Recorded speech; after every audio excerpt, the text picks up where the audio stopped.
Ulona munini wa Musumbi Rigathi Gachagua ni wavuthisya mivango ya kumumia ofisini Chief Justice Martha Koome kwa muungamo wake wa kuungamana ula uguo aine no thaithini kanisani wa PCA Imenti North County ya Meru.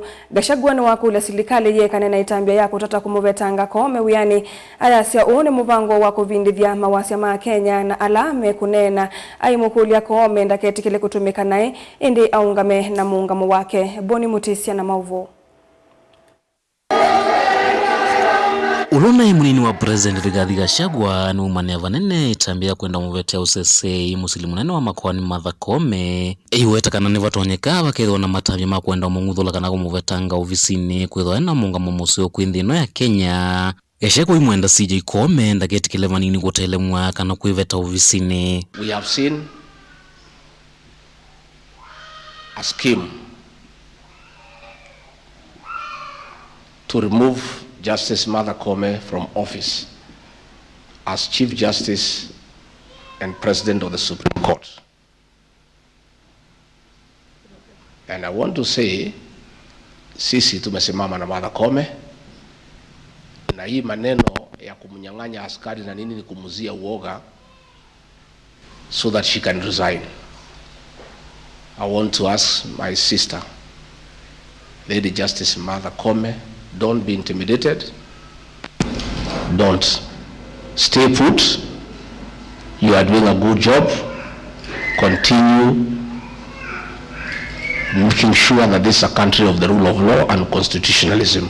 Ainene kwa imenti ndeni wa kaunti ya Meru. Gachagua ni wanda serikali ndika muvete ofisini Martha Koome iwetakana kuone kuvindithya mawasya maenenthi ma Kenya na langi maendeano utetea mwenenthi ula muvinyeku. There is even a bigger scheme to dismantle the Supreme Court ahead of the 2027 elections. A budget has been set aside through the National Intelligence Service, and all those petitions you are seeing against Justice Martha Koome, against judges of the Supreme Court, is the machinations of the state, because they would like to put a Supreme Court, a bench that is amiable to what those in power want.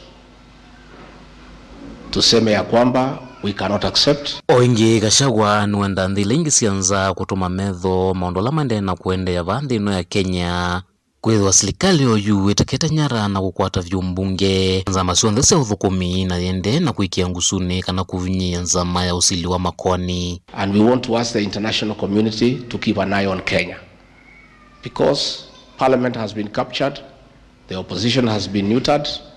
If now they capture the judiciary through the removal of Martha Koome and the Supreme Court judges, this country will slip into a dictatorship.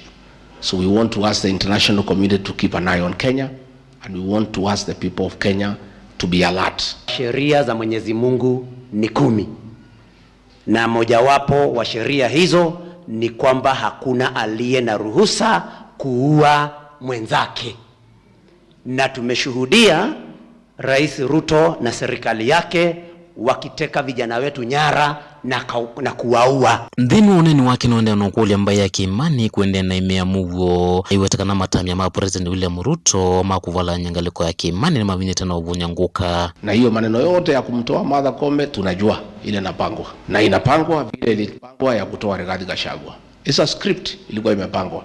Toa Rigathi Gachagua, ukishamtoa panga sasa toa Martha Koome, toa huyu.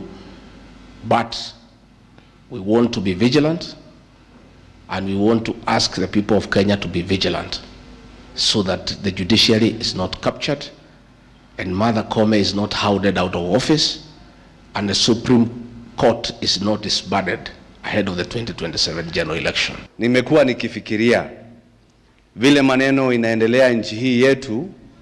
Can you imagine kama hatungekuwa na Rigathi Gachagua? Nataka Wakenya wote wafikirie hiyo.